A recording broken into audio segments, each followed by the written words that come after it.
Hey, what is up, everybody? It's an arbitrary day of the week, and I wanted to talk about Frost. Not Frostfall the set, but rather Frost as an element, and particularly the fact that it's a little bit more put together than our other 5 base set elements. Now, when I talk about being a little bit more put together, you could kind of short end that saying like, oh, Dan/A-Drive has gotten better designing sets in general. And while that's true, that's not really the meat and potatoes of this conversation. I mostly am going to talk about Khione in this conversation, but for context, when I'm talking about Khione the most, is personally, I feel like the Divines should kind of signpost what the elements are doing a bit more than they are in base set. And we see that going into Frostfall, Khione really signposts what Frost is doing. Particularly Zeus, Demeter, Poseidon, and Hephaestus don't tell you what those elements are trying to do. Thunder doesn't really care about reducing stats. Reducing stats is good, generically, but that's not really what Thunder's doing. Earth doesn't really care about getting big stats or big defense for triggers or anything, so the Demeter pump doesn't really do much besides just helping combat. Like Zeus, that's generically good. Poseidon would tell me that I like to receive water, I like to disenchant water, I like to nexus water, but you don't see any of that in base set except for a little bit of ramping in base set for water, which is a little awkward.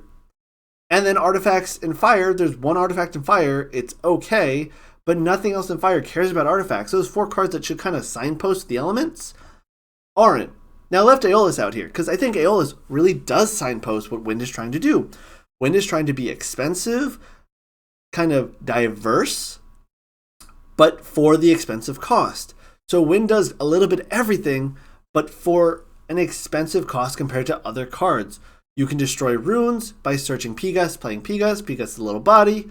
You can win combats by getting Sorlet out, but taxing the Sorlet's effects so that you can get over bodies. You can really easily get out 3 drops in Frost by getting the 1-drop bridges out and paying lots of spirits to get the 3 drops out. So Wind is all about that expensive but versatile power, but really expensive first and foremost. And that you can see in Aeolus, where you have to pay 2 plus the 1, so it's 3 for a 1-drop. But you get tons of access to all these different little 1-drops that do lots of things. As a new player, if you pick up Aeolus, you go, oh, I can search out 1-drops with Aeolus. Let me go see what 1-drops are in Wind.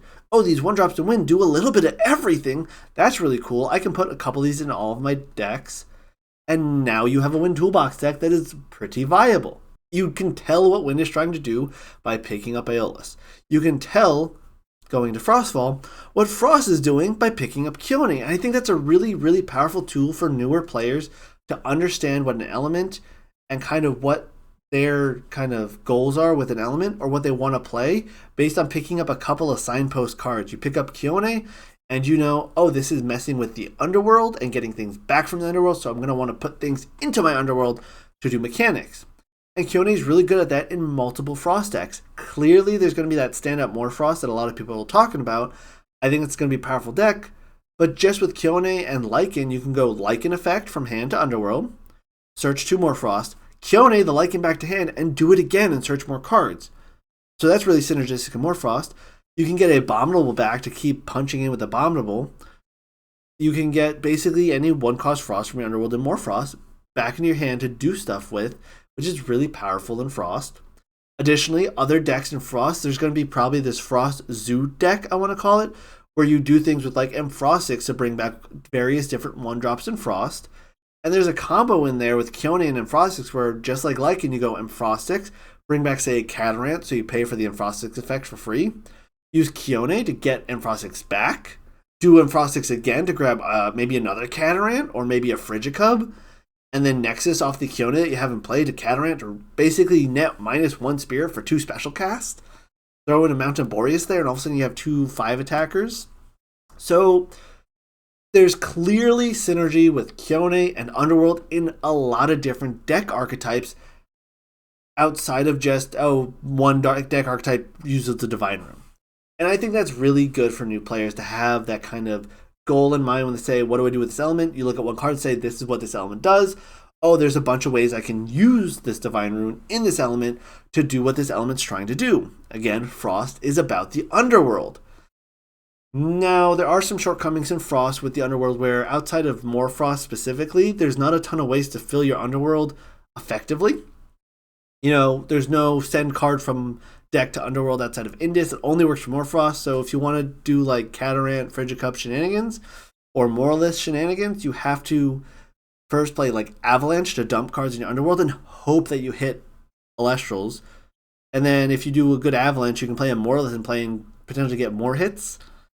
It's a little clunky there. So I will say there is some shortcomings with filling the Underworld with for Frost, but there's a lot of good ways to effectively use the Underworld in Frost coherently in multiple deck types with Khione. And the same thing again kind of goes to the Eolus. You can go Stratamoth, you can go Pantera, but you usually go Toolbox and go from there. The other Divine Runes, as I mentioned, don't really do that. The other elements in general don't have coherent singular strategies. Majority of Frost cares about the Underworld in some shape or form, outside of Bears, which would be a Frost archetype. So there's some leeway there. You could say like Waylands doesn't care about the Underworld, but it still sends lots of cards to the Underworld, so that's still relevant.